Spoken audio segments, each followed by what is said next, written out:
committed for better still. Bretton Woods system ভেঙে যাওয়ার পর ১৯৭০-এর দশকে যুক্তরাষ্ট্র ও সৌদি আরবের সমঝোতার মধ্য দিয়ে গড়ে উঠেছিল পেট্রোডলার ব্যবস্থা, অর্থাৎ আন্তর্জাতিক বাজারে তেল বেচাকেনায় বিনিময় মাধ্যম হয়ে ওঠে মার্কিন ডলার। এরই জেরে বিশ্ব অর্থনীতির নিয়ন্ত্রক হয়ে ওঠে যুক্তরাষ্ট্র।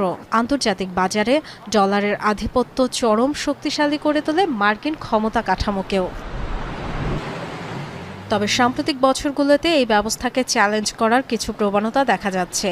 বিশেষ করে চীন, রাশিয়া সহ কিছু উদীয়মান অর্থনীতিও চেষ্টা করছে ডলার নির্ভরতা কমানোর।